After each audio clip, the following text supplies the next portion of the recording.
Runner's cup seat right here on my bumper.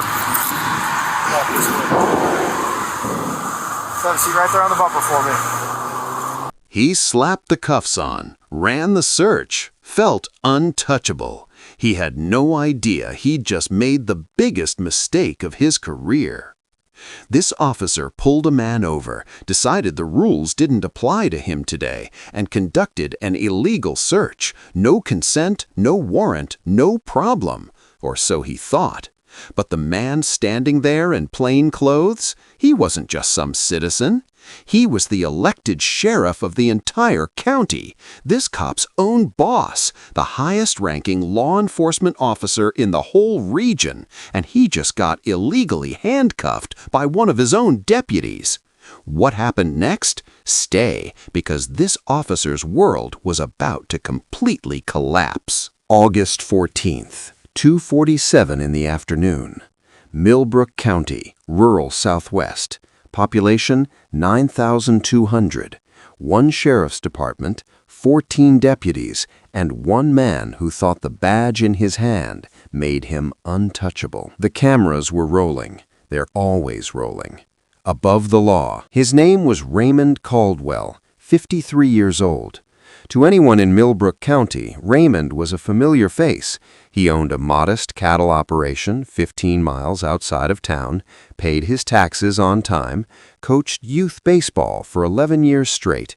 His neighbors described him the same way every time. Raymond wasn't the type to cause problems. He was just quiet, kept to himself. Fair man. On that August afternoon, Raymond had driven into town for a single errand. Hardware store. Pick up some fence wire. He'd done it 100 times before. He pulled his black Ford F-250 into the Sunoco off Route 9. He was filling up his tank. That's it.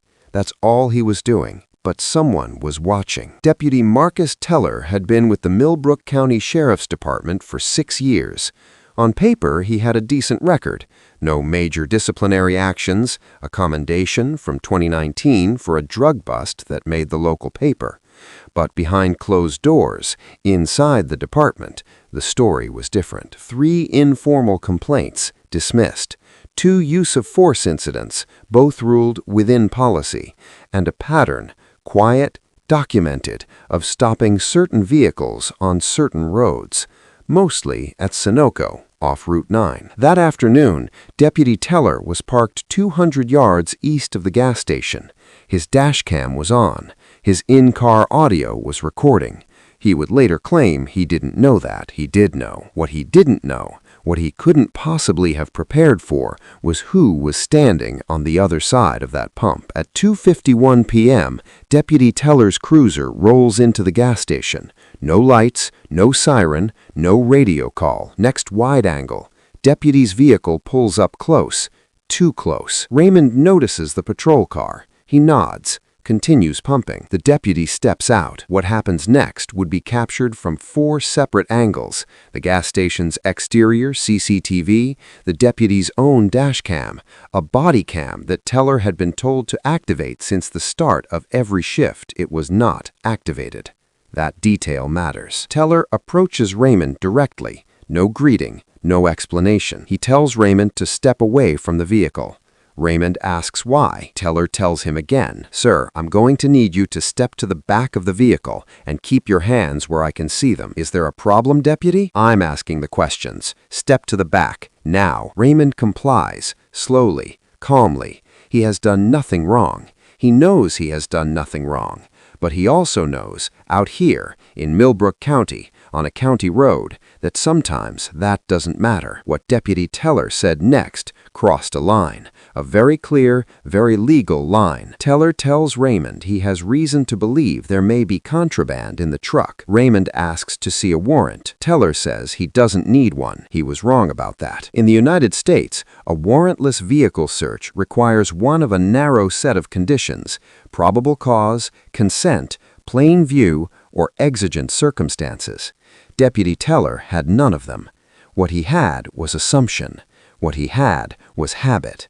What he had was 6 years of doing this and never once being held accountable. Teller opens the truck door without permission.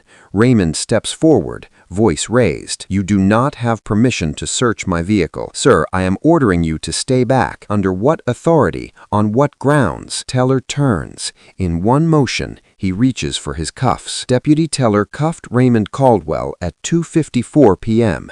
No warrant, no probable cause, no Miranda warning. Just cuffs on a man who asked a legal question. And then Raymond said something. 4 words that made Deputy Teller's entire world stop. Raymond Caldwell reached into his front shirt pocket, slowly, deliberately, so the camera could see.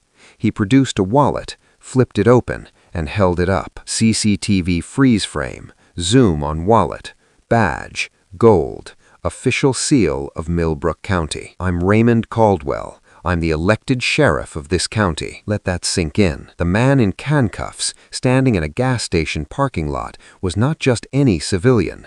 He was the highest-ranking law enforcement officer in Millbrook County, elected by the people of that county.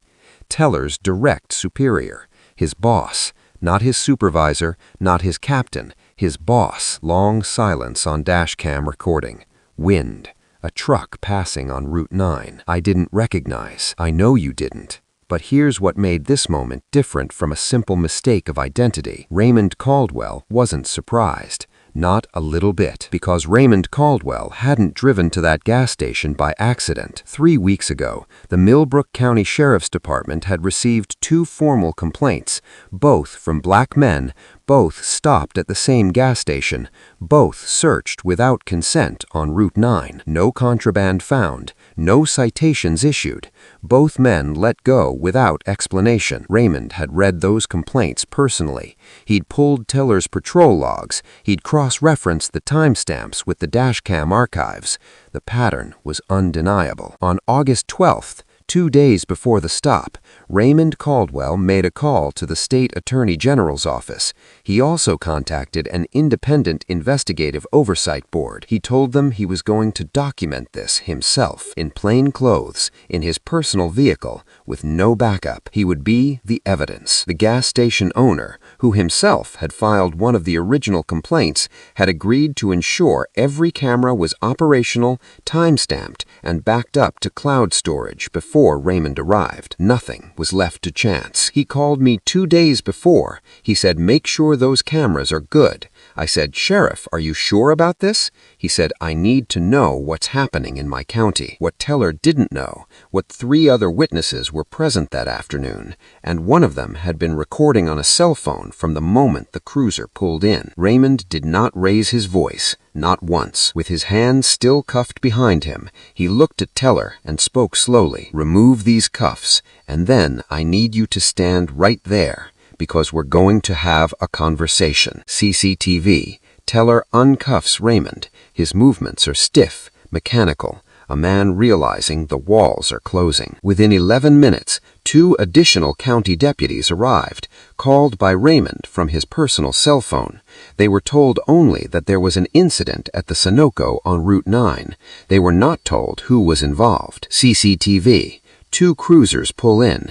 Deputies step out. One stops dead when he recognizes Raymond. Raymond laid out everything, calmly, methodically, in the parking lot.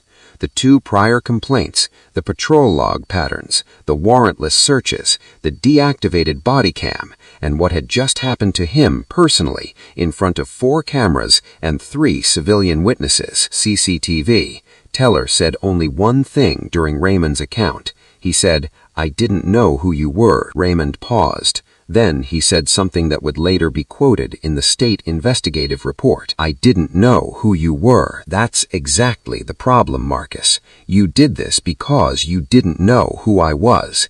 You need to think very hard about what that means. Deputy Teller was placed on immediate administrative suspension that afternoon, pending investigation. He was escorted from the scene by the same 2 deputies he had worked alongside for 4 years. He did not say another word. The state investigation took 11 weeks.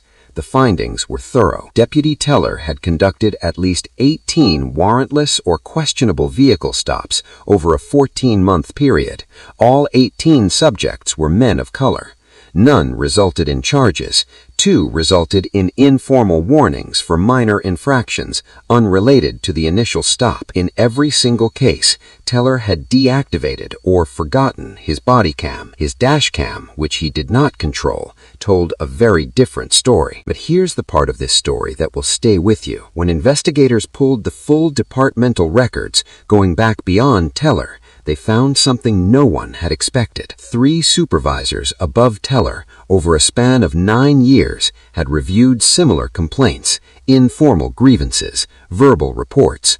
All 3 had marked them no action required. Base. That's exactly the problem, Marcus. You did this because you didn't know who I was. You need to think very hard about what that means. You need to think very hard about what that means. He was not informed of his Miranda rights. Teller did not invent this behavior. He learned it. He learned it inside a system that told him year after year, shift after shift, that certain stops were acceptable, that certain questions didn't need answers, that the badge made it clean. Raymond Caldwell returned to his office the following Monday. He did not hold a press conference. He did not speak to media. He submitted a 40-page internal reform proposal to the county board: body camera mandate, independent stop documentation, quarterly audits. Every measure passed. Departmental records were audited going back 10 years. 2 other supervisors identified with similar patterns. One of them had signed off on Teller's initial training assessment. Cold open. His name was Raymond Caldwell, 53 years old. Final beat. Near silence. The cameras were rolling that afternoon. They always are. The question isn't whether someone is watching. The question is whether anyone is paying attention. Raymond Caldwell still works